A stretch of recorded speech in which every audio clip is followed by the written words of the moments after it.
to Gabbin with Jessa. Today's video is a little bit of a different one, something that I really want to try to start, something that I think will be a lot of fun, and to bring a new kind of light to this very typical kind of genre on YouTube. And that is going to be ranking things. Now, there's been so many evolutions and elements of the ranking system. There's just simply making lists.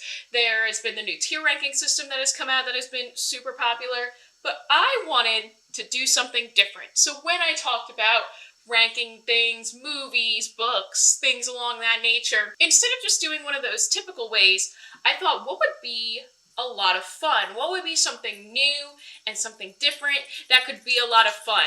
And my mind automatically went to brackets, rankings of the sort. This is not very good looking, but it will be better in the future, maybe. So for those of you who don't know, brackets are very popular, especially during March Madness time. You usually like to fill it out. You have low seed teams, so like 16, 15 seeds playing against the best ranked seeds, so number 1 and number 2. Oops. And they'll play against each other. Usually it ends up being the best team winning it all, but sometimes you get those underdog stories, and those are a lot of fun as well.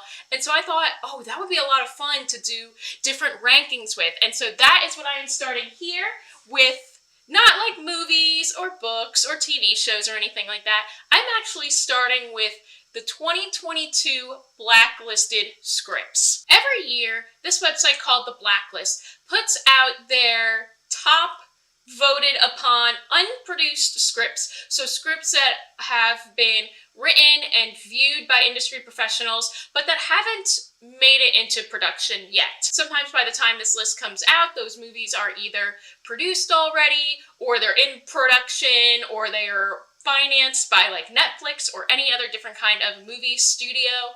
And so I thought it'd be interesting to look at the 2022 blacklist and see which ones I'm most excited for.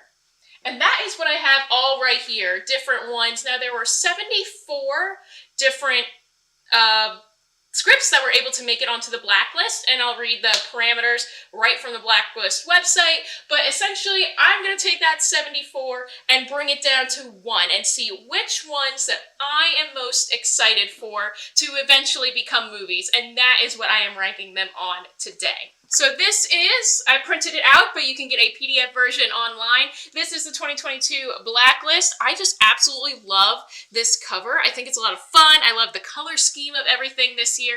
And essentially what I did was that I printed out all of the different scripts, their titles, who they're by, and their little short synopses of what they are and what is the movie, what is it describing, and based solely on those descriptions, those synopses, I am going to be voting upon. But what is the blacklist? What are the rules? What are the parameters? I'm going to be reading that just right from the blacklist itself.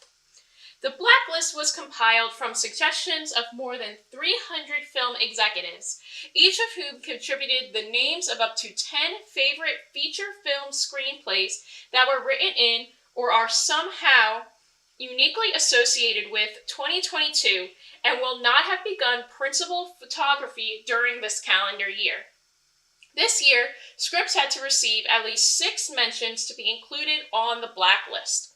All reasonable effort has been made to confirm the information contained herein.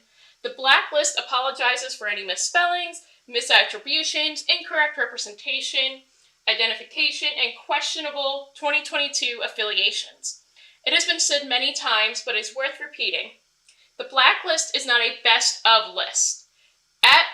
It is, at its best, a most liked list. Every year, the number of votes changes, so it said this year they needed to have a minimum of 6 industry professional votes to be able to be on this list. And with that, they were able to get 74 scripts onto the blacklist. And so, like I said before, we're going to take that 74 and bring it down to 1. Now, I put all of the scripts in a bracket generator. We're essentially just going to be breaking them down. I'm going to need to rearrange this a lot. You already saw that one fell, so we'll work on that as well. But what we have so far is a pre-round kind of all of the play-in games, you can assume. So everything on the very left-hand side at first is considered round 1. Our play-in round, these are the bottom 20 essentially. And then we'll go to round 2, and that is where we're going to have the rest of the ones that are showing up here. And in the description down below, I'll give you the ranking of which ones fell into first place, what was the number 1 overall pick, what was the last overall pick, and how I decided how to rank those was essentially the number of votes. However, it fell on the blacklist. The one with the most votes was the number 1 seed, and the one with the lowest votes was the number 74 seed, and I thought that was the best way to go about giving a fair ranking of trying to decide who was the best seeded position. So we have about 20 scripts up here right now. When they are first introduced, I will read you the title, who it's by, I'm sorry for mispronunciations, and their little description. But as we move further into the tournament, into the round, I am not going to be reading those descriptions anymore, but I'll make sure that I leave a link to the blacklist down in the description below as well. So we will start from the top, some of the ones you can't see. I'll try to zoom in and rearrange the camera and everything like that. We'll start from the top. Again, we'll go with all the play-in rounds. Those are going to be the ones on the left-hand side. Round 2 will then be right here. And then the winners are all going to be, from round 2 to go on to round 3, I'm going to be placing right here along these strings. So that's why they're here, so that way I can then go ahead and place them on there. So let's go ahead, let's focus on this first poster board and get some of the early rounds started. Okay, we have moved up a little bit. Here are some of our top ones. Let me hang on, I've got my pointer right here. And so we'll begin with our first game over here in round 1. Now, the script that is on top of the little gathering, the little game round, that is the higher ranked in the overall ranking, so that one got either more votes or was just higher up on the blacklist, and so we'll go ahead and start that one. So up here, our first game, again, all the ones in this kind of area are going to be the bottom 20, so essentially, what would that be? Numbers 54 through 74. Again, I'll have the entire list of the rankings down in the description below, but the first one we'll be looking at today is Wildfire. This is written by Chaya Doswell. And the description is, after accidentally starting a wildfire, 7-year-old Lou, mute and from an abusive home, slyly tricks Mirabelle, a hardworking trans woman, into kidnapping her, sparking a beautifully unexpected bond with a devastating expiration date. And it will be going off against Below. Oh, Wildfire got 7 industry votes, and then it will be versing Below by Jeff Tuck and Greg Weidman.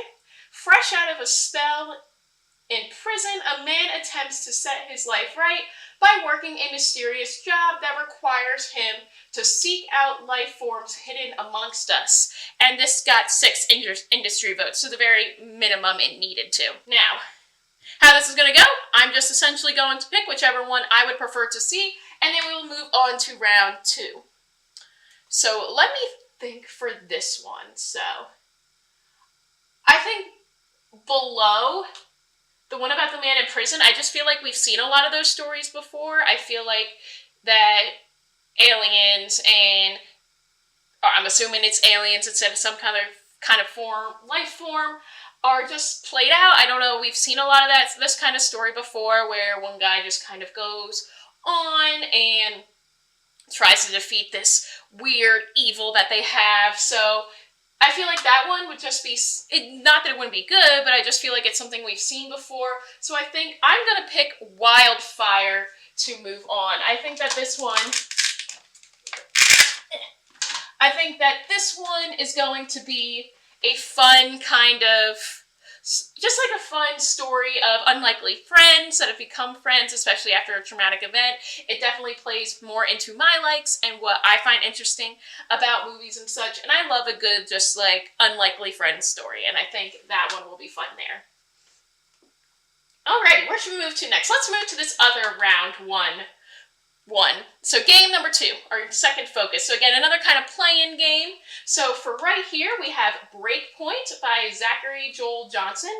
And this is courted by colleges and sponsors alike, a burnt-out tennis prodigy fights to maintain dominance against her academy rival as she hurdles towards the existential decision of turning pro, a choice that will force her to double down on her dream or walk away from the future she's fought for. This ended up with 7 industry votes, and then it will be going against The Seeker by Camrys Johnson. A childhood folklore comes to life when children of the neighborhood start to go missing after playing hide and seek. A group of friends known as the Finder Four set out to get answers, but instead find themselves sucked into a fantasy fear factor world with only one way out. Based on Daka Herman's scholastic YA novel, Hide and Seeker. So this is a book adaptation. This one got 6 industry votes, so again, the minimum amount to get onto the list. For this one, however, I am a huge sucker for books or movies based on books. I just think it's a lot of fun to be able to read them and try to be able to decide from there, like, how the book is brought into the movie and everything like that. I think that could be a lot of fun. I do like this idea of a prodigy athlete, though. I like how that would be an interesting story, but I am in a fantasy mood right now. I am definitely more interested, I think, in The Seeker. So I'll move that one over here. Alrighty! So we have our first kind of playing rounds done. We can go ahead and we'll start with some of our other games in round 2 before we begin to the ones that are on the bottom. But let's see here. Now, we had Wildfire come over and win, so they could play in round 2 against Pure. Now, I do know Pure off the top of my head is the #1 overall seed. It got 25 industry votes. So Pure by Catherine Scientina. Obsessed with food purity, Hannah's trip to her sister's destination wedding descends into madness when she contacts a mysterious foodborne illness that threatens to destroy her from within. So that was the #1 overall seed. Again, like I said, it had 25 industry votes, and it is going up against Wildfire. I feel like Pure could be a lot of fun. I feel like it could be a psychological kind of horror movie, which I would actually really like. I really love psychological horror. I feel like that is the way that it is leaning, but I don't know that for sure. I don't know if that is the main goal of the movie or if it's just following this one person. But Wildfire, like I said, it does have an unlikely friendship. But I think Pure is going to be my winner, so I think I'm going to move Pure over there. So the #1 seed lives on. Alrighty, so we have moved Pure over here now for the first part of game round 3. Now let's see who will be fighting against, who its competition is going to be. In this next game that we have with these 2 individuals right here, we have Semper Maternus by Laura Cosin. On a private island off San Francisco, a nanny goes to work for a mother who is one of America's most powerful tech entrepreneurs. Things begin to develop as the mother's hyper-monitoring and surveillance become suffocating. This had 11 industry votes. And that will be going off against Subversion. This is by Andrew Ferguson. When her family is abducted, a disgraced submariner must pilot a narco submarine to its destination in less than 8 hours or her husband and daughter will be killed. This also received 11 industry votes. So for this one, I am not the biggest fan of what Subversion is going for. I'm not really a huge kind of, like, oh, there's a plot that we need to get to, there's somewhere we need to go in a certain amount of time. However, I did actually really like Ambulance from Michael Bay, which this kind of sounds like it's going to be, but I want new ideas out there. I want new and interesting things, so I think I'm going to go with Semper Maternus. I also think this has a little bit of Megan vibes, so you can check out my Megan video if you would like to watch that, but I think it will also play really well into who we are and how we are as a society today with everything in tech that comes along with kind of the concept of helicopter parents, which I think is what it's also going for as well, and will probably kind of bring in that techiness to it. So I think I'm going to have Semper Maternus be the winner of this game in round 2. Okay, next game in round 2 is going to be based off between these two. The first one is There You Are by Brooke Baker. This says, when a non-confrontational playwright loses her engagement ring, she must travel through Italy to get it back with a man who was supposed to be just a one-night stand, discussing love and lying along the way. This received 15 industry votes, and that will be playing off against Jerry! Exclamation point. By Greg Rogue. One man ran what was declared to be the worst television show of all time, responsible for the degradation of American society, all while topping Oprah in the rankings. This is the over-the-top, insane true story of how Jerry Springer went from ambitious young attorney to the mayor of Cincinnati to the undisputed king of trash TV, and along the way, accidentally helping to create the world we live in today. This one received 8 industry votes. Now, I feel like There You Are could be a lot of fun because sounds like a rom-com kind of thing. Like, you know, she has to go on this journey and is probably discovering herself and things like that. But this one about Jerry Springer, like, that just sounds completely up my alley. I just think that would be a lot more fun to watch than another, like, kind of rom-com that we might have seen before. I don't know if with this script, because it got so many, I don't think rom-coms are really all that popular as much anymore, or they're kind of like on the rise again, but I'm surprised that it received 15 votes compared to how it normally fans out, with only receiving, like, I don't know, probably not that many. I don't know, it just doesn't seem like industry people really want rom-coms nowadays, but I really think this Jerry Springer one sounds fun. It kind of reminds me a lot of Weird, the Al Yankovic story with the biopic or fake biopic about Weird Al's life with Daniel Radcliffe, which did just win at the Critics' Choice Awards last night, both for actor in a television or made-for-TV movie, and then it won Best Made-for-TV Movie, and so you know what? I think I'm going to go with Jerry for the winner of this one. Alright, there are some of our players for round 3. Let's continue on for round 2, and we have 2 new ones right here. So we have Viva Mexico by Miguel Flatau. When a washed-up superhero gets betrayed by a Mexican government, he must lead a populist social movement to fight the narcos, toppling the government and free the people. This one received 15 industry votes, and that will be going off against I Love You Now and Forever.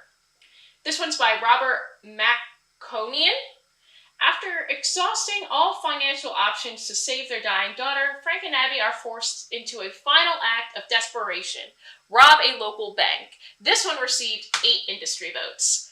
Both of these sound like something I would definitely watch. I think that the Viva Mexico one about superheroes, I think that will be very good and very popular in this time of oversaturation of superheroes. While that may seem like it'll bring it down, I think it will actually help it a lot.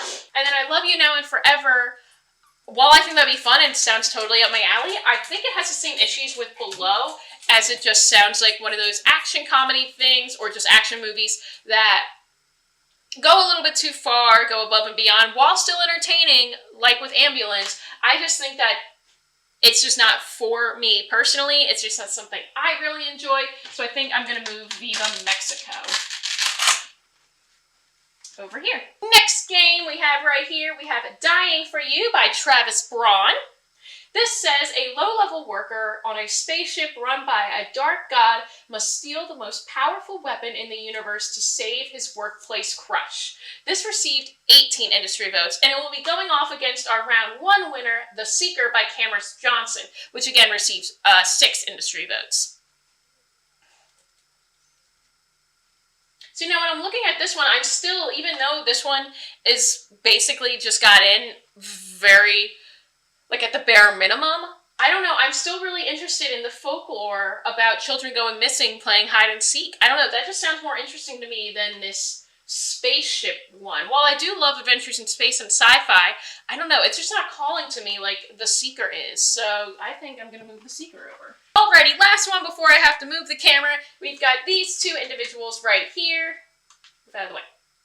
So, we have Fog of War by Peter Hagg. When a retired war journalist returns to the outpost where her son was stationed to investigate the mysterious circumstances surrounding his death, she uncovers unspeakable horrors. This one received 12 industry votes, and it will be going off against The Pack by Rose Gilroy. A group of documentarians braves the remote wilderness of Alaska in the effort to save a nearly extinct species of wolves. When the crew is brought back together at a prestigious award ceremony, tensions flare as a deadly truth threatens to unravel their work. The team lived through harsh elements of the wild, but will a secret they share survive the night? I really like, oh, that one received 10 industry votes. I really like how just me punching in like what all of these are ranked into a bracket generator basically gave me both of the journalism ones back to back right next to each other, going off against each other. But I think I'm gonna have to give it to The Pack. I don't know, I like this idea of friendships and work relationships. You're surviving this thing together, but in the end it destroying like who you are and what you are and just the greater secrets behind that. I don't know. It sounds like something that's more fun to me, so I'm going to put The Pack as the winner, and it moves on to round 3. Alrighty, now let's move this bad boy down so we can see some of the last ones before we switch everything up. Alright, we are now at the bottom of our ranking. I'm going to then just talk about these last few that we have before I switch up the board. So we still have 2 more games on this side for this bracket that we have that are in round 1. So let's look at this first game over here for round 1. So we have 42.6 years. This is by Seth Rice. After waking up from a failed experimental life-saving procedure in which he was cryogenically frozen for 42.6 years, a young man realizes he wants his ex-girlfriend back. He'll have to overcome the fact that while he hasn't aged a single day, she's lived an entire lifetime without him. Hello. Hello. Now, this one received 7 industry votes, and that will be going off against The Trap.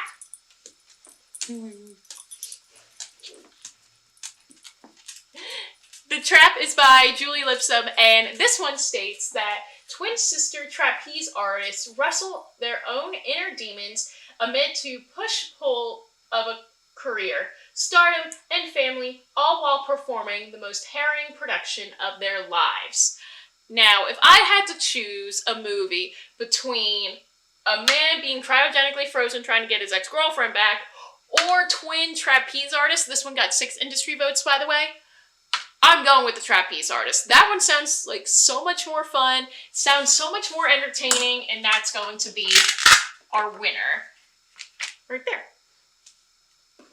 All right, last one for round 1 over on this bracket that we currently have.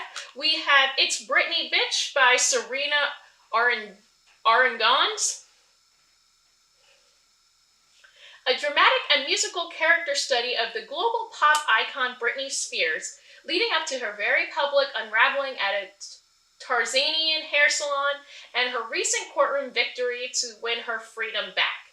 This received 7 industry votes, and that will be going off against Chatter by Chris Grillet. Stranded in a small Cajun town, a young mother battling painkiller relapse must fight to save her daughter from a demonic tooth fairy. Now, I am all for demonic tooth fairies. This one received 6 industry votes, by the way. But I'm very curious this sounds like a Britney Spears biopic, which I think I would really love to see, but I don't know if it's approved by Britney Spears or her people or anything like that. So that makes me a little uncomfortable winning it, but it's just so popular with everything that she has gone through. She was my favorite artist when I was a child, as growing up during that time period. And a demonic tooth fairy sounds like fun though, and just this title is just iconic too. So I think I'm gonna go with It's Britney Bitch to win. Alrighty, now we have 3 round 2 games to get to complete our round 3. Before we go ahead and still do more round 1 and round 2s, you'll know when we finally get to round 3 again, because that will be the only ones that we have discussed already. So, Next game in round 2, we have Song Froid by Michael Basha. After a botched delivery of fresh blood, a world-weary vampire and a pregnant nurse team up to rob a hospital of their supply.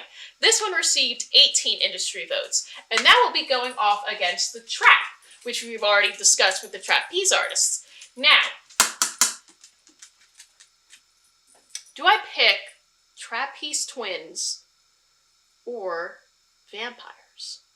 Now, I did really like Twilight, obviously because it was huge when I was a child. I was the perfect reading age for it, and so I do love the vampires. However, I am still really inspired by trapeze artists. And I've never seen The Greatest Showman. I think, like, Zendaya is a trapeze artist in that one, but I've never seen The Greatest Showman, and hopefully this one isn't about, you know, Barnum. That was the bad guy, right? Yeah, well, that was Hugh Jackman. He wasn't the bad guy, but, like, he was the bad guy in the end. But, anyway, I think I'm still going to pick The Trap. I think that this one just sounds so much more fun. To me, personally. Let me know down in the comments below what you think would be your favorite one. Or play along with each of these games and tell me which one you think would be your favorite. Okay, next game right here, we have Clementine. This is by David L. Williams.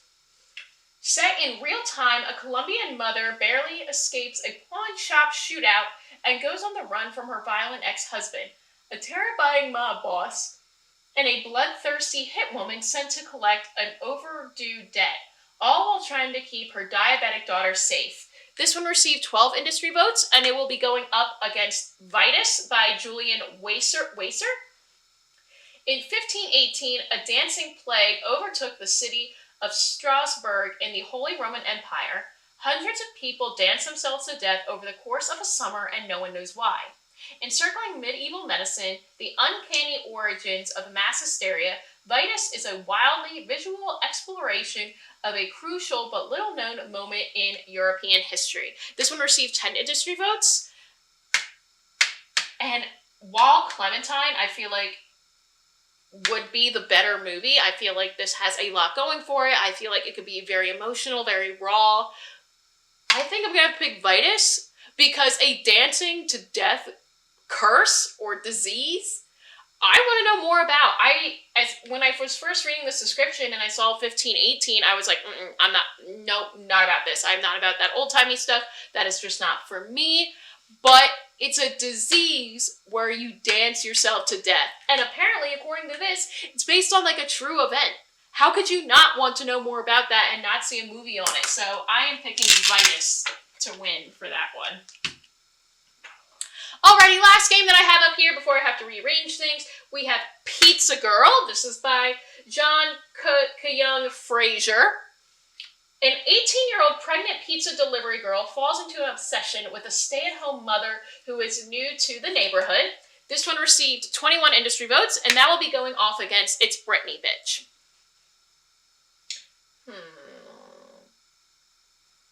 See, I wish I knew a little bit more about the Pizza Girl. I mean, I'm glad that these sentences, these synopses are so short because I don't want to know more, but I feel like I really do want to know more about this one. I want to know how this is. Like, is this going to be like a you situation? I feel like this could be like a you thing, which if it's like a thriller suspense kind of thing, that would totally get me. Or is it going to be like more like an unlikely friendship and it's going to be happy and heartwarming and things like that?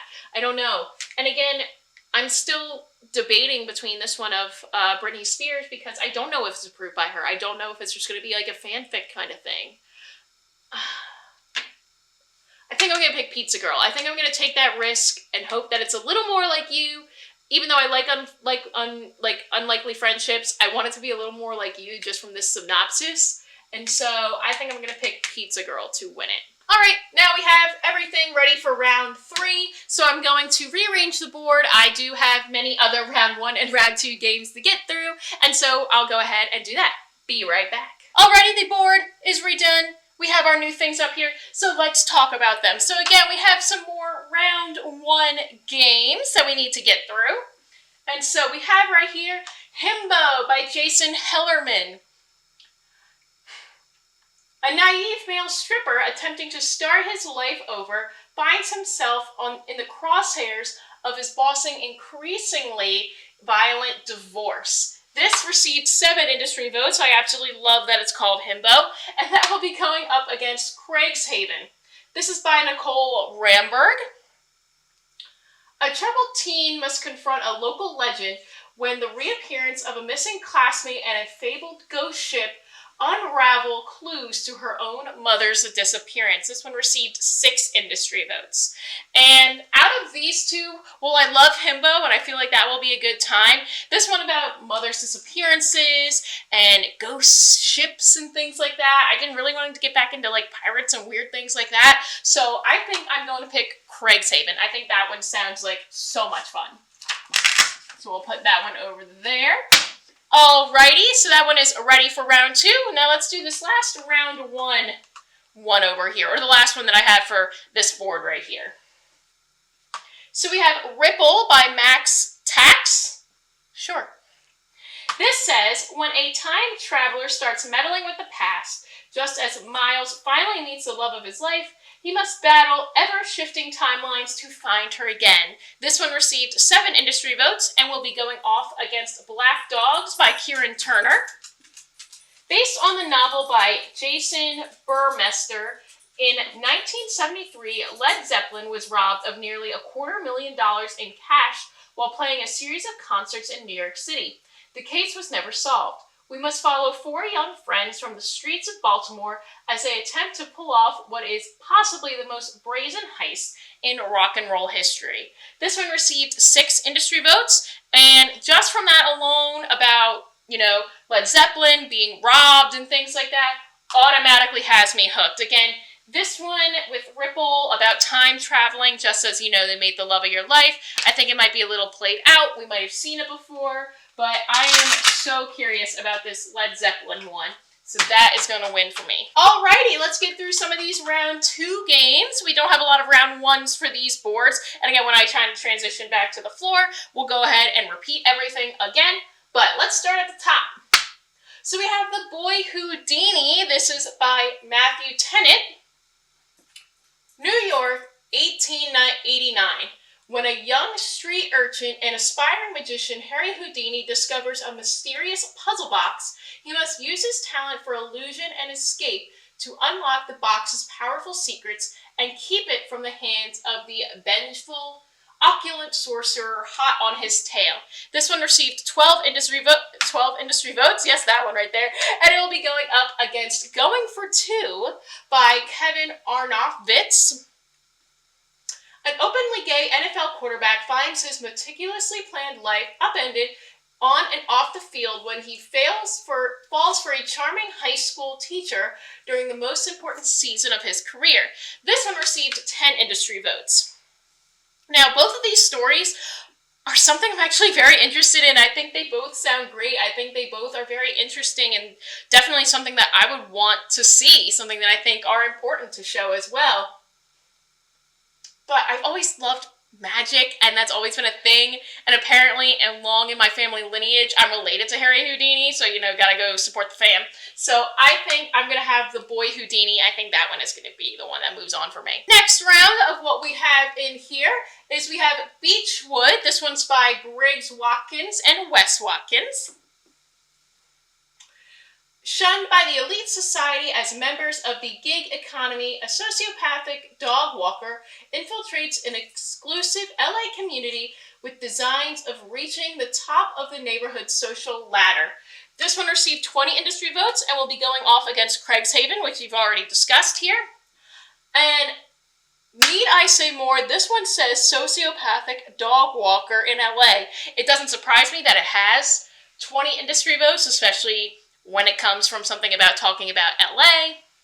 And I just think it sounds fun. I don't know how this is going to go. I don't know if it'll go in a more comedy route or if it will be like completely serious or something like that. But I don't know. I love the idea of a sociopathic dog walker. So I think Beachwood is going to be the winner for this one. After that, our next round, or game in round 2, is going to be the Americano by Nico Bellamy and Chase Pestano. My little ribbons are getting in the way. An everyday guy who accidentally starts working as a barista inside the CIA headquarters building gets lured into a spy mission by a beautiful secret agent known only to him as Caramel Macchiato. This one received 12 industry votes, and it will be going off against Popular by Marley Schneier. GOP strategist Lee Atwater won the presidency for George H.W. Bush in 1988, and his campaign changed politics forever and gave him the worst reputation in America. Now, Lee is on his deathbed and needs to tell God his side of the story before it's too late. This one received 10 industry votes. Both of these, weird that they got paired up together because they're both in relation to, like, the American government or something along those lines, especially, like, our DC American government. But I think the fact that the spy one is a spy one, but then also, like, the main spy or, like, the love interest spy is known only as Caramel Macchiato. That is hilarious, and I would totally be down to see that movie. So the Americano, oh my gosh, I just got an Americano. It was like a type of coffee. I don't drink coffee, so it took me a while to, like, get that. But because they're also in the CIA, and it's about coffee, that just makes it that much better. I love it. I love it. All right, next game we have between these two right here. We have White Mountains by Becky Lee and Mario Cipriano. Sorry, Mario. After an interracial couple in the 1960s has a horrifying encounter with a UFO, they set out to discover if it actually happened, or if it is just a case of fall adieu madness for two. Based on the true story of Barney and Betty Hill. Oh my goodness, I love based on true event stories. They get me every time. This one has 7 industry votes and will be going up against the 12 Dancing Princesses by Becca Gleason. A horror thriller spin on the Brothers Grimm fairy tale in which 12 female college students fight against a group of dude bros trying to take over their female-only space. Now, this one received 8 industry votes, and my only experience with the Grimm's Brother tale that I know about is from the Barbie movie of the Barbie and 12 Dancing Princesses, and that I absolutely loved. But White Mountains, with the fact that it's based on a true story, and like of how creepy it is, I don't know. That one's pulling me in more, so I think White Mountains is going to have to be the winner here. All right, next game we got going on right here. We have Dumb Blonde by Todd Bartels and Lou Howe. The origin story of Dolly Parton following her rise to the male-dominated music scene of the late 1960s Nashville. This one received 13 industry votes and will be going off against It's a Wonderful Story by Alexandra Tron. In the aftermath of World War II, a traumatized Frank Capra and Jimmy Stewart used the making of It's a Wonderful Life to attempt to find a way back to normalcy. This one received 9 industry votes. Both of these, this is so hard. Both of these sound so good. But again, I'm worried about the Dolly Parton one because is it made with her permission? Is this something that she is cooperating and collaborating with? Or is it just like another Blonde, like the movie with Ana de Armas in it? I don't know. And I love It's a Wonderful Life. Like, knowing the backstory with that, I think would actually be very interesting. And I guess it's very typical to say because it's a movie about making movies, but I do love those kind of movies, except for Babylon. I was not a big fan of Babylon. But I think I'm going to have to pick It's a Wonderful Story. Oh my gosh. But I don't know. I love Dolly Parton.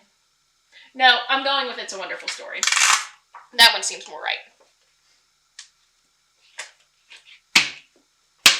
Boom. There we go. Alright, last one before I have to readjust again and go down on the floor again. We have Court 17 by Elad Ziv. An over-the-hill tennis pro trying to salvage her career finds herself stuck playing the first round of the U.S. Open over and over again against one of the top players in the world.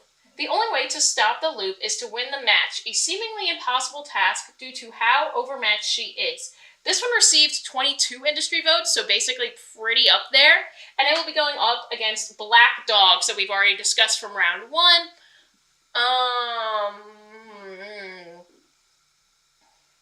I like that this is a sports kind of Groundhog Day where, you know, they play it over and over and over again until someone ends up winning. I just don't know if that, like, interests me as much as I hope that it would. I don't know. I'm still really interested in this Led Zeppelin story. And it seems weird that something with 6 votes should be beating out something with 22 votes. But I honestly think that I want to hear from Black Dogs more. I want to see what that story's going to be like. I want to see what that movie's going to be like. So that's going to have to be the winner. There we go. Alrighty, back down to the floor for the rest of this. This is going to be a long video. Alright. Last few round 2 games that we have to get through. We have Mega Action Hit by Sean Tidwell. This one says, after Hollywood's leading action star hits his head on set and wakes up thinking he's a real-life action hero, he embarks on an international mission to track down a real stolen nuke before it's too late. This one received 11 industry votes and will be going off against Total Landscaping by Woody Bess. A Day in the Life of Employees of Four Seasons Total Landscaping and its neighboring businesses on November 7th, 2020. The day an average working-class strip mall in East Philadelphia became the focal point of the most divisive presidential election in American history. Yes, it is based off of that Total Landscaping event. This one received 11 industry votes as well. And again, just like with some of these, while I think Mega Action Hit might be a better movie and maybe a more entertaining movie, I would see Total Landscaping in a heartbeat. This sounds like something that you would find on like the Roku channel or Peacock or something like that. One of those like free movies that you would get, but that would be a total hit that people I think would definitely want to check out. Something I think that would just be hilarious. And so I'm going to pick Total Landscaping to be the winner. After that, our next round of games, we have Oh the Humanity by Jillian Weeks, a dark comedy about the Hindenburg disaster, or the mostly true story about one of the biggest fuck-ups in history, the assholes who tried to cover it up, and the female gossip reporter who made some Nazis very angry. That one has 15 industry votes. I don't know why I said 7, but that will be going up against Pop by James Mozzarini. A kid blackmails his favorite pop star into being his best friend. This one received 8 industry votes and sounds like a Kathy Bates Misery kind of story, but that one doesn't interest me as much. Oh, the Humanity definitely does. I feel like that would be a fun kind of interesting retelling of the Hindenburg disaster. I think that, like myself, I don't know much about it. I think that it would be fun to explore it more, and I would 100% watch this movie. I think it sounds like fun, especially from that description of how I think the tone of the movie will be, and so I'm going to pick Oh the Humanity to win on and move on to round 3. Now, finally, we have our last game before, again, I have to restructure everything, and so we have Colors of Authority. This is by Kevin Sheardon.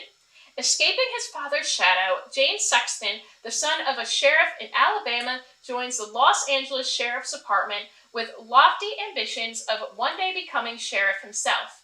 But these dreams quickly sour when he realizes that the department he serves is mired in corruption and a systemic culture of moral depravity. At war with powerful figureheads within the department, threats of death looming from all sides, James betrays the department's code of silence in order to incriminate his father's close friend, Sheriff Lee Baca. This is based on a true story. This one has received 14 industry votes, and that will be going up against Better Luck Next Time by Christian Tepper. This one states that 2 best friends run a successful underground service, taking women's toxic exes on humiliating dates, but their friendship is put to the ultimate test when an old mark plots his revenge. This one has received 8 industry votes. And I think the situation that has occurred again, I feel like Colors of Authority, that feels like a very, like, the Departed movie, like a Scorsese kind of thing, that he would want to do, that sounds like up his alley, that he would make absolutely amazing. However, I would totally watch Better Luck Next Time. I feel like this is going to start out as a fun kind of thing, but then turn into a horror of sorts and like a real life kind of investigation kind of thing. So I think Better Luck Next Time, I would definitely watch over Colors of Authority. Just reading that description kind of made me bored. Like, there's interesting points to it, and I'm sure it can be made well, but I want to see Better Luck Next Time more than Colors of Authority. And there we go. This is what we have. Now let me readjust everything. We're almost done with our round 1s and round 2s, and then we'll get on to round 3. Okay, we are back. New board, refresh board. We are still working with rounds 1 and 2, and so let's just go ahead and get started. So right here we have Goat. This is our next one for round 2 that we're going to be focusing on, and that is by Zach Akers and Skip Bronke. A promising first-round draft pick is invited to train at the private compound of the team's legendary but aging quarterback. Over 1 week, the rising star witnesses the horrific lengths his hero will go to stay at the top of his game. Now, this received 16 industry votes and will be going against the Homestead by Bradley Kaya Jr. A troubled biracial inner-city teen is sent to live with his white conservative grandfather on his ranch for the summer. Things take a turn when the two are forced to overcome their generational and racial differences while defending the ranch from a ruthless backcountry gang. This one received 8 industry votes. Sorry, the lighting just changed. It's slowly setting as we talk. So, we have Goat versus the Homestead. I think Goat could be a really, if they took it in a very serious direction, I feel like it would be a very good movie. I think especially with what we are seeing in athletes nowadays, especially some that feel like they can keep going and will keep pushing themselves to keep being the best, even when it is not good for them to continue to be the best.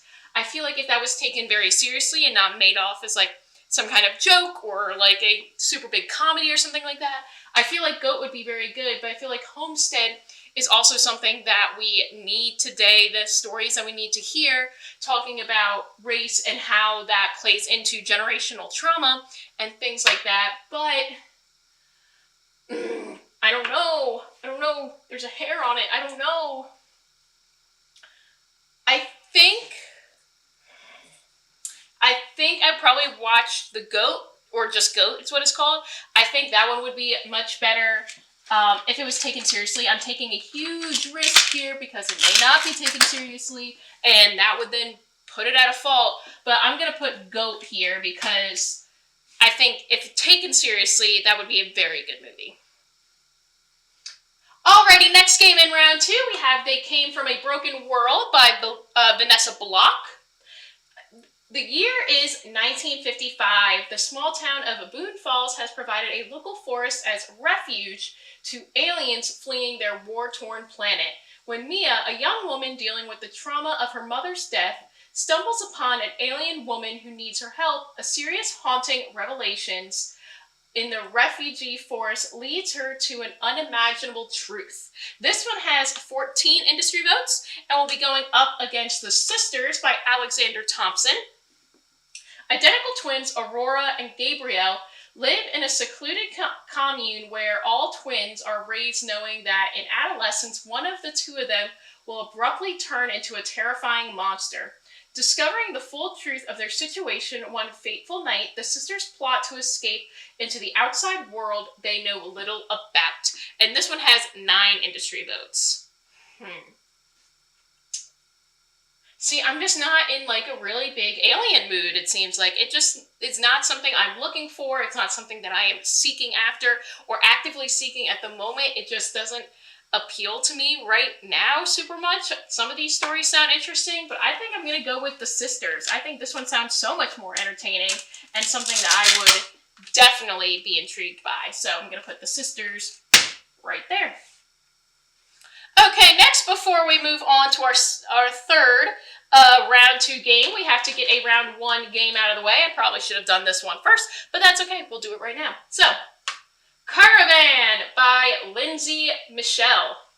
During the Tang Dynasty, a young Persian woman joins a silk route caravan to solve the mystery of her father's disappearance, but must fight for survival while her fellow travelers realize there is a shape-shifting demon hiding in their midst. This one has 7 industry votes and will be going up against Marriage Bracket by Liv Arbach and Daisy Green Steinhaus.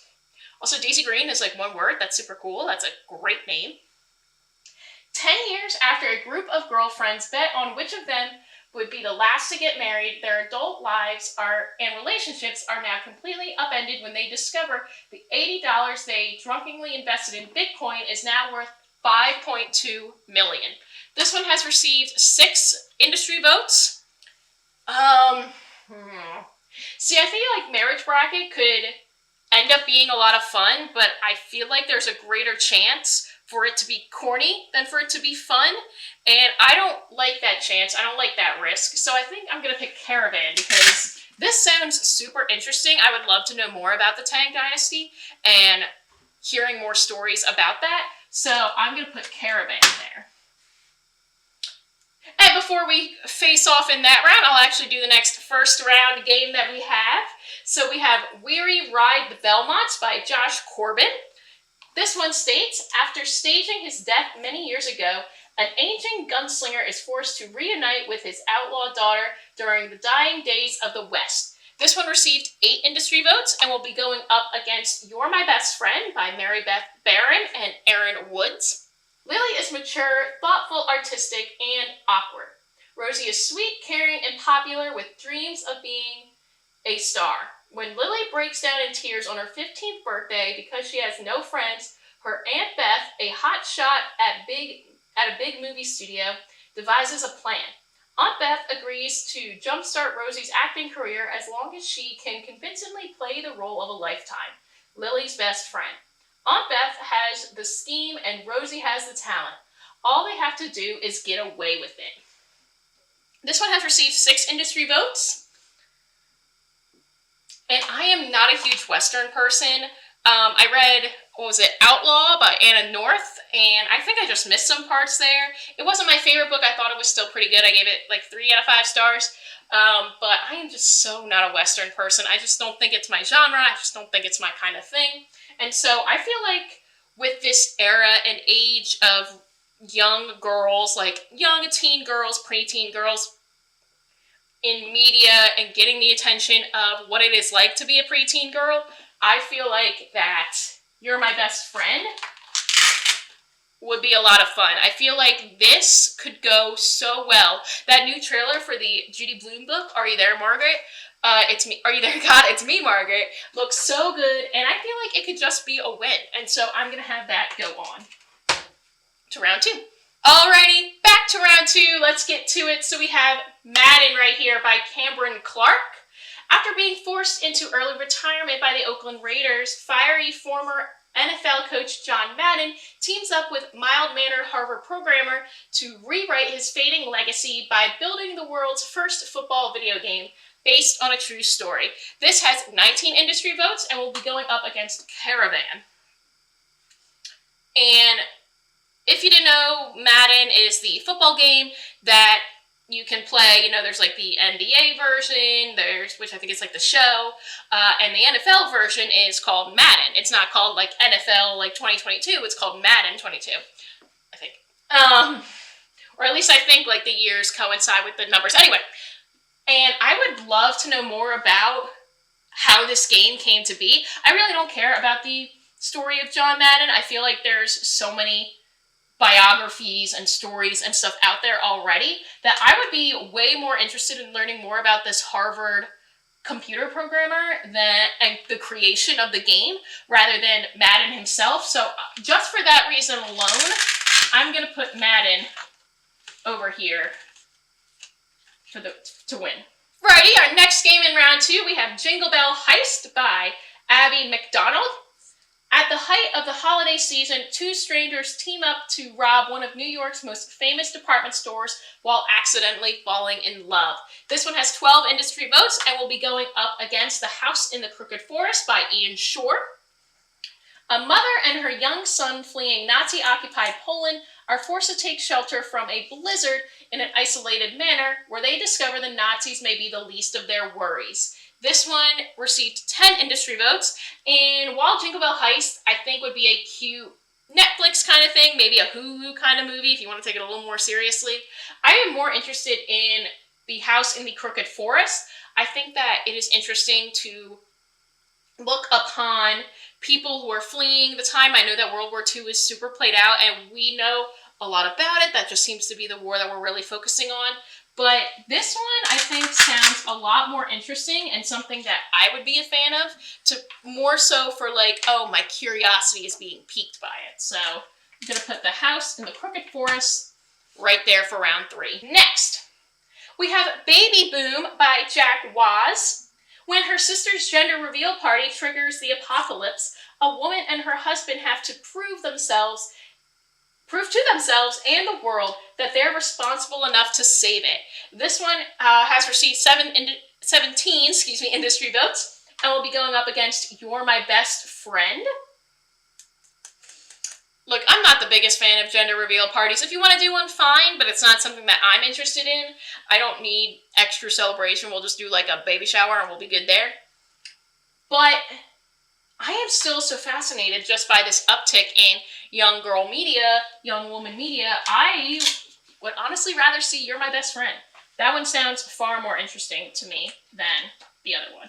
Well, finally, the last game that we have going on for round 2 for this bracket setup that I have, we have Wild by Michael Bergner. A young woman is determined to protect a thief on the run when he holes up in her small town, even if it means revealing a darker, more violent secret of her own. This one has 13 industry votes and will be going up against What We Become by Amy Jo Johnson. A successful author, wife, mother plans a trip to a bucolic island to crack her next book and finds herself in a surprising situation. This one has 10 industry votes. And maybe it's because I am on, or my entire personality I have been making it, is how much I love Knock at the Cabin, or that I'm excited for Knock at the Cabin, the new M. Night Shyamalan movie, because it was filmed in my small town. And I am all for more small town, creepy-esque movies. I think that sounds really entertaining, again, just because it's been on my mind a lot recently. And so I'm going to go with Wild. I'm going to have that be the winner here. So that one sounds very interesting to me at the moment. Alrighty, so here are our round 3 ones. I'm going to redo the board so we can get through, again, rounds 1 and round 2, and then we'll keep going. Alrighty, let's get to it. We are almost done with introducing these scripts, and then I feel like after this it'll go a lot more quickly. But let's continue. So over here for round 1, we have Life of the Party by Julie Mandel Foley and Hannah Murphy. This just reminds me of the title with Melissa McCarthy from like 2019. But anyway, let's see what it's about. In this contemporary reimagining of Frankenstein, 2 teenage feminists struggle to create the perfect boyfriend, only to watch their experiment deteriorates as he succumbs to the ultimate perpetrator of casual high school misogyny, the football team. This one has received 7 industry votes and will be going up against Black Kite by Dan Bula. After a devastating wildfire wipes out a small California town, a teenage girl is missing and presumed dead. A year later, an obsessive mother and cynical arson investigator begin to suspect that she's still alive and in the clutches of a predator. This one has received 6 industry votes. Now, I think that back in like the 90s and the early 2000s, we had a great plethora of like teen movies based on like Shakespeare plays, and I think we should go back to that era. I think we should bring in more classical literature and have that be in the present day. And so 100% Life of the Party is going to be moving on to the next round. That is so much fun. A classical or contemporary reimagining of Frankenstein. We need more of these. We had a lot of them in the 90s and 2000s, and then they just died off. No, we need more of them. It's moving on. Alrighty, another round 1, bottom tier ones that we have again. We have Gather the Ashes by Vikash Sankar. 2 brothers, Dev and Siddharth, hope to break free of London's foster care system when they inherit their estranged family's old farmhouse in India. but they find something sinister lies in the roots of their family tree as they attempt to discover the past. This one has received 7 industry votes and will be going up against Eternity by Pat Kunane. After death, everybody gets 1 week to choose where to spend eternity. For Joan, Larry, and Luke, it's really a question of who to spend it with. This one has received 6 industry votes. Now, this one sounds very familiar or in a very similar realm to 9 Days. And 9 Days is a criminally underrated movie. Winston Duke is a phenomenal actor in that movie. Go see 9 Days. It's one of my favorite movies of all time. And I think I'd still rather see Gather the Ashes. Even though I loved 9 Days so much, I think I'd rather see Gather the Ashes. I think that sounds really interesting. I would love to know more about the foster care system in general. I don't know much about it here in the United States, but I also want to know more about what happens when you then gain this huge, inheritance. What happens after that? And so I'm very interested in that one, so I will be moving it on there. Alrighty, now let's go through the round 2 games that we have to get through. So we have Pumping Black by Haley Bartels. A desperate cyclist and charismatic new team doctor concoct a dangerous training program in order to win the Tour de France. But as the race progresses and jealous teammates, suspicious authorities, and the racer's own paranoia close in, they must take increasingly dark measures to protect both his secret and his lead. This one has 22 industry votes and will be going up against Life of the Party. And this just basically sounds like, oh gosh, what's his name? Livestrong guy. Armstrong. This sounds like his story. And I don't know if it's supposed to be a play on his story or if it's just happened to be like that. Which I think could be taken very seriously, which I think could be really interesting. But man, I'm still just so fascinated by this Frankenstein one. It's got to be the Frankenstein one. It's the Frankenstein one. Perfect. All right, next we have Match Cut by Will Lowell. While filming on location in Rome, a movie stuntman is mistaken for an infamous assassin, leading to 48 hours of madness as he is chased through the city by both gangsters and police. This one has received 11 industry votes and will be going up against Cheat Day by Emma Dudley. When a young woman in a decade-long heterosexual relationship realizes she needs to explore her bisexuality, she and her boyfriend institute a cheat day, 24 hours which they can do whatever and whomever before deciding whether to get engaged or break up. And this one has received 10 industry votes. And let's think. Match Cut honestly sounds a lot like that episode of Drake and Josh where Josh plays the theater thug in the reimagining of for their FBI show or whatever, and then ends up getting actually mistaken for him, which that was a fabulous episode. That was one of the best episodes of Drake and Josh. And Cheat Day sounds like a lot of fun too. I think it really could be a great eye-opener in learning about, hey, just because you figure out something new about yourself doesn't mean that you're stuck with that forever. You should be allowed to explore that. You should be allowed to go out and try to figure yourself out. And so I think Cheat Day, I'm going to move over. I think that one could be a really good movie. I think it also could unfortunately be very corny. And if it's not corny, then we're good and everything works out. Next, we have Resurfaced by Alyssa Ross.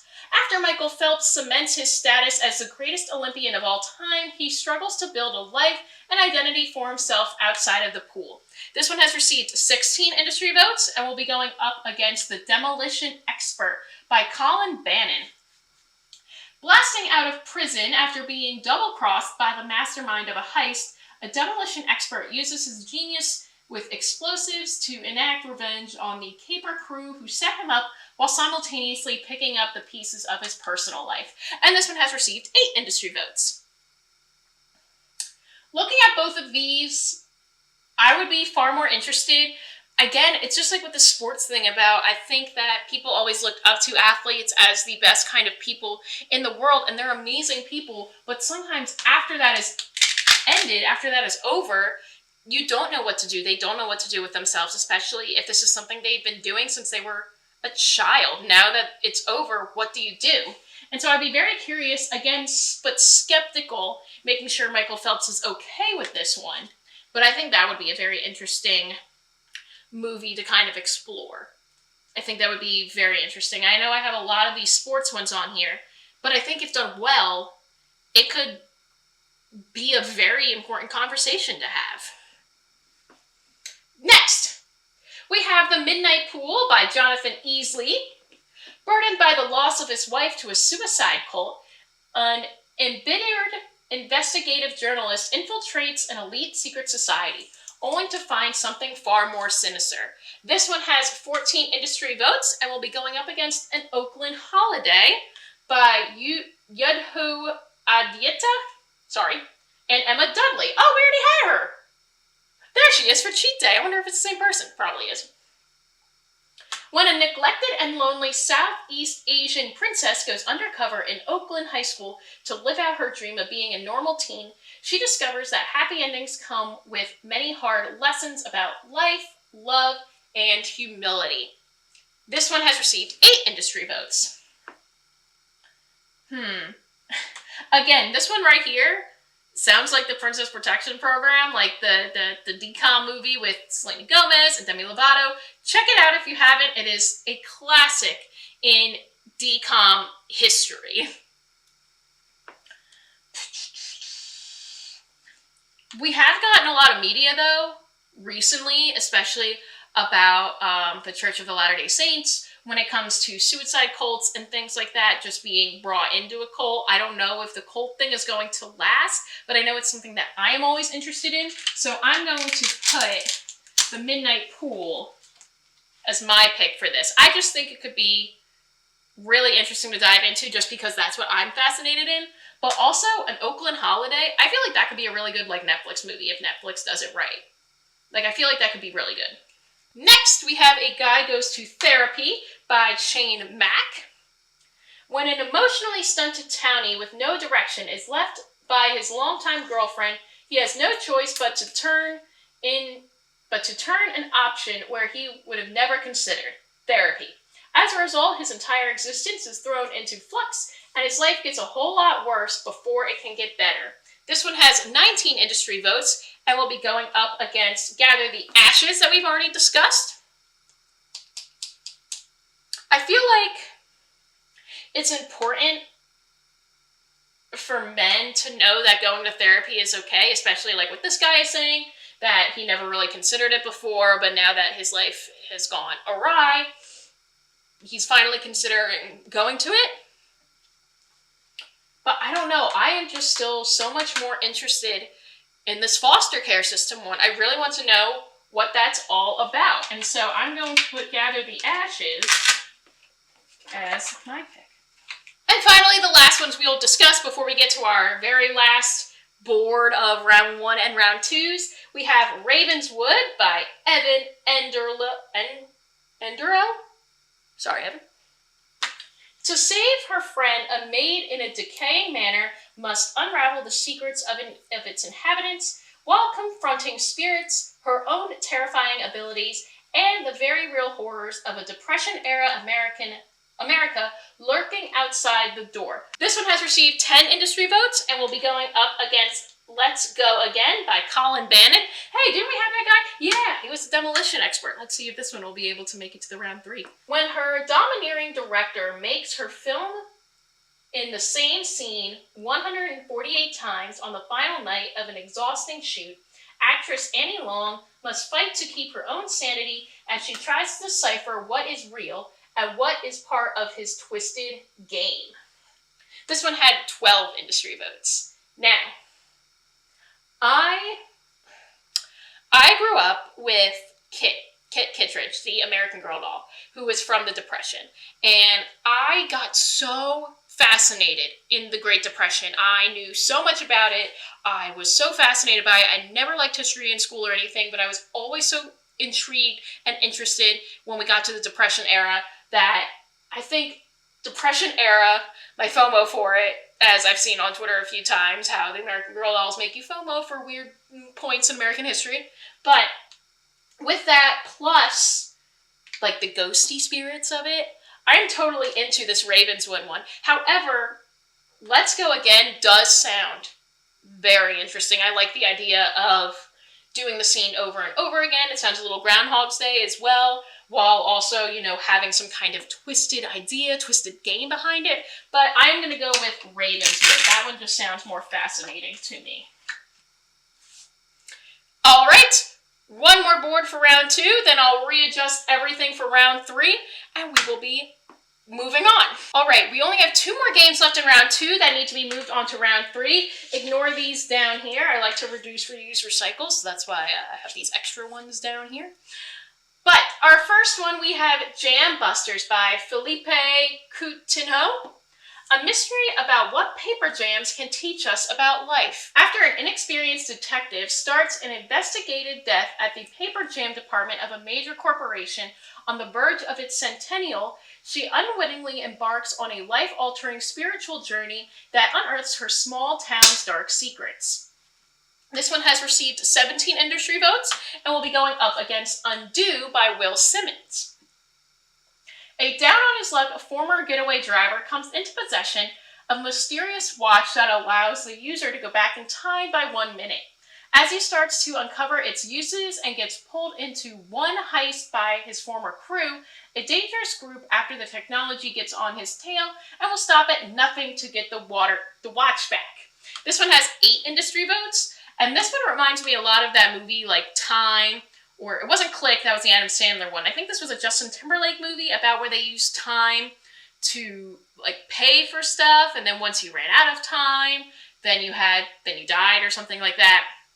It was a very fascinating concept, but this just doesn't really sound all that interesting to me at this moment. It is something I'd probably watch, but I'm way more interested in Jambusters. I think that could be a fun story on, you know, like I said, just like life and how we can relate such a small thing that just bothers us so much into a good thing about life. And it's, again, revealing a small town's dark secrets, which is totally up my alley. And so, yeah, I think Jambusters is what I want to do. And the final game for round 2, what we are going to be looking at is Pikesville Sweep by Brendan McHugh. After a young, newly widowed janitor in a small mining village is unexpectedly elected mayor, she navigates a new relationship with a mysterious man from the city and tries to determine how to use her position of power to confront the corruption that has plagued the town for years. This one has received 13 industry votes. I wonder if this is based in like Pikeville, Kentucky, because that would be awesome. It is going up against Who Made the Potato Salad by Kyle Drew. A family's Christmas dinner goes awry when a xenomorphic demon starts to duplicate and imitate each member of the family. What does it want? To show them their greatest fears. This one has 10 industry votes, and oh my goodness, I am drawn to it from the second. I think this will be fun. I again worry that this might end up being corny, but I don't care. I think it sounds awesome. I think it's a great way to show us our fears as well. It could have a good commentary on how we see ourselves, how we see our fears and everything like that. So I'm going to go with Who Made the Potato Salad as our very last winner for round 2. Now we'll have round 3. We have introduced all 74 of our contestants, players, I guess you could say. And now we'll get through the next few rounds. So I'm going to readjust my boards and be right back. Alrighty, we are back. The board is set up. So these are all the winners from round 3 that we are going to be doing. They will then be competing for spots in round 4, which is the round of 32. So we are quickly diminishing our 74 down to 32. And then we have round 5, which will be the Sweet 16. At this point now, we know all of the descriptions. We've heard all of the authors, all the screenwriters, all the titles, all the synopses. And so basically we're just going to, because we know all of them now, we can just make this nice, quick, and easy. And so we have Pure versus Semper Maternus. And so we have the one about a foodborne illness versus the tech helicopter parent. See, it's boring in March Madness and in this, when the number 1 seed, which is Pure, just keeps winning. But I don't know, I think that Pure could really be some kind of psychological horror. And that's actually what won in the Blacklist last year as well. That was the one from 2021 that ended up winning. It was called Cauliflower, I believe, and it was a psychological horror about a wrestler who gets like cauliflower ear, something along those lines, and then they are able to, or they go through some kind of mental thing. And so it sounds like that's what Pure would be, but I don't know any way of confirming that. But also I think that Semper Maternus maybe is more of like a Mommy Dearest kind of thing, which would then also be really interesting. I think that I would rather see probably Pure. So I'm going to have that one be our winner. Next, we have Viva Mexico, which is about the superhero or washed-up superhero that ends up being a part of the, to help fight the narcos, and then up against Jerry, which is the Jerry Springer kind of biopic, or that's what it sounds like it would be. I am way more interested in Viva Mexico. I think that one would be so much more fun to watch. I feel like it could be not only kind of a comedy with a superhero kind of fish out of water story, trying to someone who's been betrayed by the Mexican government, but I feel like it can also be a really good commentary on those issues like that and how we see superheroes and how they are when they're struck with the real world around them. I feel like Lydia Tarr. But yeah, I think Viva Mexico, I think that would be a lot of fun. I think that they could do a lot of tropes with that. I feel like we could definitely have some good kind of, like superhero tropes, but played off in a very prestigious kind of way, and that makes me excited. Next, we have the Pack. This is about the journalists that go into Alaska, and then when they're winning some kind of award, they end up turning on each other, they're trying to survive, things like that. And this is versus the Seeker, which is the children's folklore of hide and seek, which was a round 1 pick, which means that it was in the bottom tier, it was in the bottom 20. Talking about wolves, I am still really fascinated in the Seeker one. I don't know, maybe it's because I'm in a childish mood or whatever, but I am way more fascinated to see this folklore style for hide and seek and this missing children thing. I don't know, I think a lot can be done with that. I think it could be really played well, and that makes me so fascinated for it. Man, a round 1 making it to the round of 32. Who would have thunk? Next we have Vitus. This is the true story of the Dancing Until You Die virus versus the Trap, which is about the twin sisters who are trapeze artists. Man, both of these I would see in a heartbeat. I think that they are both fascinating. I think that they can both be very well done, very well played for a lot of fun. But I think I'm going to have to go for the Dancing Until You Die disease from Europe. That is just so fascinating to me. I want to know more, but then I don't want to know more because I want to go into this movie blind, and hopefully, I don't think, let's see here, it looks like it does have producers, but no financiers yet. You can also find all of that information out on the Blacklist. I didn't mention it here, but you can see if the screenwriters have agents, if they have management and managers, if they have a financer or a production company behind it. And it looks like it does have some producers behind it, so that makes me excited. Next, we have Pizza Girl, the pregnant pizza delivery girl becoming obsessed with a stay-at-home mom, and the Boy Houdini about Harry Houdini. I feel like this magic could actually be done very well. I think it could be played very well. I don't know, it's given me Netflix Series of Unfortunate Event vibes, and I think that that could be done very well. I think that if someone like Netflix was behind it, who is behind it? Is anyone behind it? No, it doesn't look like it yet. It doesn't look like any major studios that I recognize are behind it yet, but I gotta stand up for my boy Harry. That's my relative, potentially. Like, I gotta root for him. Then finally we have Go, about the football player that is recruited to stay at the best quarterback's place, and then he realizes his demons or whatever. And then we have the Sisters, which is the twin one, about how, like, one of them will turn into a demon or a monster by the time of their 15th birthday, and it's 100% the Demon Sisters. Like, a twin turning into a monster, that is my cup of tea. That sounds like something I feel like could be done very well, that I am very excited for. Definitely the Sisters. All right, now we can do our next round. We can do a quick elimination from these 6 teams, all the way down to 3 of them. So we can get the first batch of our Sweet 16, the first 3 teams here. So we have Pure, and this is going up against Viva Mexico. And I gotta give it to Viva Mexico. I think that one just calls to me more than Pure does. And while I think Pure can be very fascinating, I just think that Viva Mexico calls to me more. So yeah, I gotta have that for the winner. Then we're gonna have the Seeker versus Vitus, and it's 100% Vitus. I'm sorry, the Seeker, you made it so far. You made it to this round of 32, but Vitus has to be the winner. Like, I'm just so curious about this dancing till you die disease. And then the final one we had is the Boy Houdini versus the Sisters. Gotta give it to the Sisters. Again, one that turns into a monster at, like, the stroke of, like, their 15th birthday or whatever. I'm in.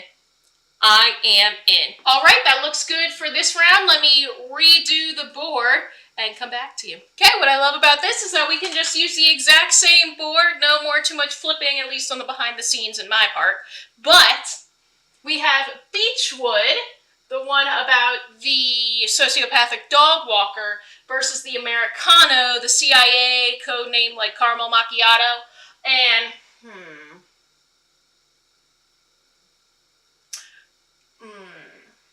while I think Beachwood has a lot more to say about, like, society and climbing up the socioeconomic ladder, I don't know, this one, the Americano, just still, like, gets me. I just think it's so funny, and it's something that I would also love to see. So yeah, the Americano, I gotta give it to it. Then we have White Mountains. This is about the biracial couple that, based on a true story, that, like, discovered UFOs, versus It's a Wonderful Story, the making of It's a Wonderful Life. And man, I just have to give it to It's a Wonderful Life. This movie means so much to me, and I love it so much that, yes, I have to give it to It's a Wonderful Story. Then we have Total Landscaping, about the press conference at Total Landscaping, 4 Seasons Total Landscaping after the 2020 election, versus Black Dogs. This is the Led Zeppelin being robbed one, and I gotta give it to Total Landscaping. I feel like this sounds like an Adam McKay movie. It is not written by Adam McKay, but it feels like an Adam McKay movie, and I think that it can do well if the right people are behind it in all of the behind-the-scenes kind of stuff. So I feel like that can be good. It may be bad, but it feels very Adam McKay to me, and I think that works in its favor in this case. Then we have Oh, the Humanity. This is about the Hindenburg disaster, but kind of like, seems like a little more fun, that sounds weird, version of it versus Better Luck Next Time. Oh, this is the one where they have, where all these girls have a secret underground service about their exes, but then one of the exes finds out. Gotta be Oh, the Humanity. I think we could really bring to light this Hindenburg disaster incident, while also, again, some of the verbiage that I can see in here, it's like one of the biggest fuck-ups in American history, the assholes who tried to cover it up. I feel like it'll be a interesting twist on it that will make it much more entertaining. So then we have Madden, about the creation of the Madden football game after John Madden is forced to retire. And then we have In the Crooked House. This is where a mother and her son are fleeing Poland from the Nazis. I have to give it to Madden. I just think, I'm just so much more fascinated by the creation of the video game rather than, again, John Madden himself, so I have to give it to Madden. And then we have Wild, which is a woman trying to protect a thief who is on the run in her small town, or You're My Best Friend. This is kind of like the con artist thing between like a girl and her aunt, so that way she can end up being a star. And yeah, I'm going with the best friend and the aunt one because I think that would be hilarious and I want to empower more young women media. Now, we have our 32, or part of our 32. We now need to break this down to get to the Sweet 16. So, I think maybe this is the round of the Sweet 16 and this is the Elite 8. I don't remember. Anyway, we have the Americano versus It's a Wonderful Story. This is no question. It's a Wonderful Story is going to win. That is, without a doubt, what is happening. Then we have Total Landscaping versus Oh the Humanity. I have to give it to Oh the Humanity. That is the obvious winner there. And then we have Madden versus You're My Best Friend. This is another, like, round one that got this far. But I'm still very interested in the video game creation community. So I have to give it to Madden. Alright, let's readjust the board. Alrighty, here are the last 4 games that we have for round 3. So we are quickly eliminating things. And I lied. This is the round of 32. This is the Sweet 16. And this is the Elite 8. We're getting to the Elite 8. Yes. Didn't do my math right. So, we have Cheat Day, where a woman discovers she is bisexual, and then her and her fiance decide to go ahead and do a cheat day, to do, like, whatever they want, versus Life of the Party. This is the modern-day Frankenstein, and already this is modern-day Frankenstein. Like, this is so much more interesting to me. I need more things like this. And then we have Resurfaced for our next game. This is the Michael Phelps story after he has won at the Olympics versus the Midnight Pool. This is, that's funny, pool and then Michael Phelps. This is the one about the husband trying to investigate his wife's suicide cult. And again, this is an obvious one. I have to pick the suicide cult over Michael Phelps. Sorry, Michael. Then we have Ravenswood. This is the one with like ghosts during the Great Depression versus Gather the Ashes, which is about the foster care system and when they come into wealth and inheritance after their estranged family members have died off.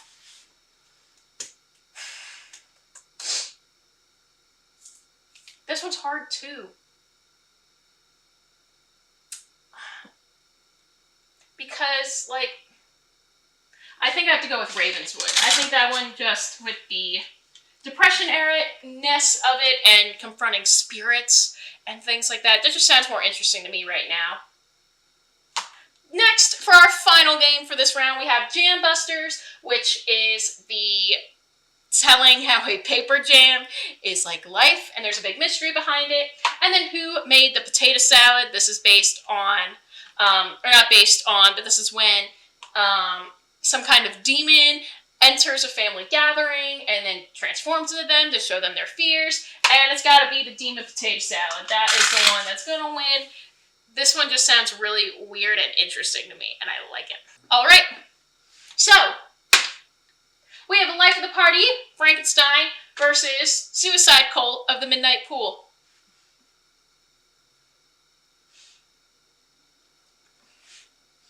And I'm thinking,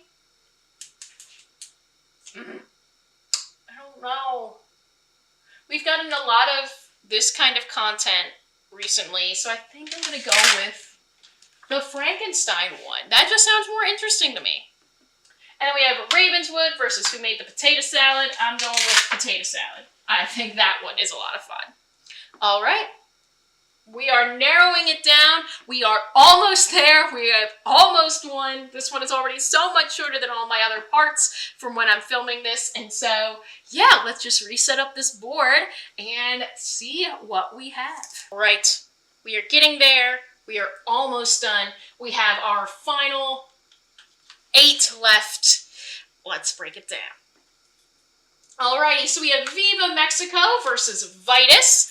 And I have to give it to Vitus. Vitus is such an interesting concept to me, and I want to know more. Then we have The Sisters versus It's a Wonderful Story. Oh gosh. And they both have 9 industry votes, so it doesn't surprise me that I am stuck like this. But if I had to pick which one I would prefer to see, it would probably be It's a Wonderful Story. I feel like that would be the one I would definitely like to see more. Then we have Oh the Humanity versus Madden. And I'm going to give it to Oh the Humanity. I don't know. It's just, there's something about this language in this synopsis that really pulls me in. And so I want to know more. Then we have Who Made the Potato Salad versus Life of the Party. I'm giving it to Life of the Party. I do not care. There. Don't care. And man, oh man, we have had a first round, made it into the final 4. Oh my goodness. Okay. Now this is where it's going to get tough. I can already tell. So we have Vitus versus It's a Wonderful Story.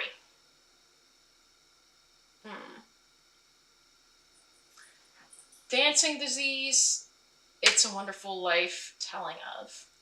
You know what?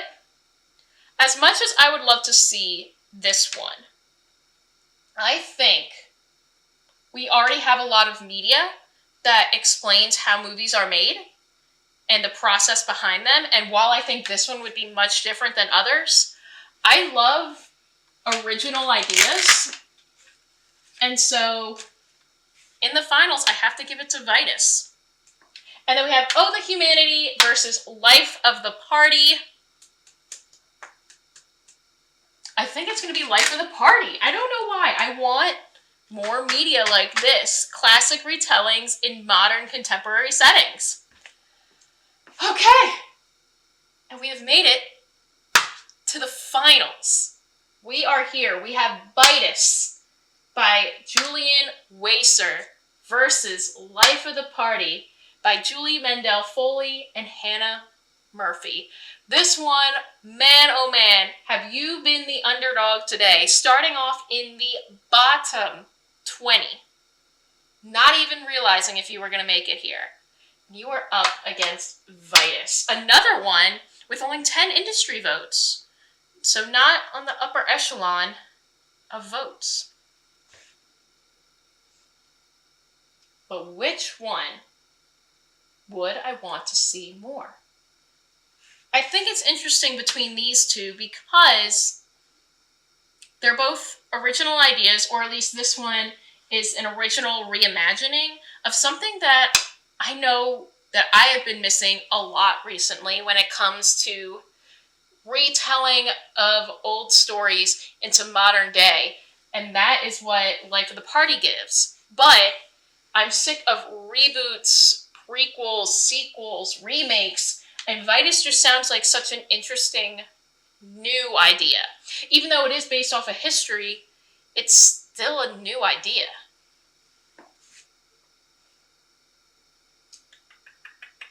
Okay, I think I've made my final choice. I think the winner of the 2022 Blacklist is Vitus. I think I gotta give it to Vitus. I just think that this just sounds so interesting. I think it's a new idea. It is way up there for weird stuff that I love, and I think this has to be the winner. Congrats to all of our other players from all 73 other teams, but we have done 73 games, and we have come out with one winner, Vitus. Check out Vitus and check out the Blacklist. Let me know, have you heard of the Blacklist before? Have you heard of any of the scripts that have been made into actual movies that have come from the Blacklist? Let me know down in the comments below. Like I said, I will have all of the Blacklist, the link to it for all of these years down in the comments below so you can check them out for yourselves. Which one sounded the most interesting to you? Let me know that too down in the comments. But thank you guys so much for watching. Don't forget to like and subscribe. And until next time, keep on gabbing.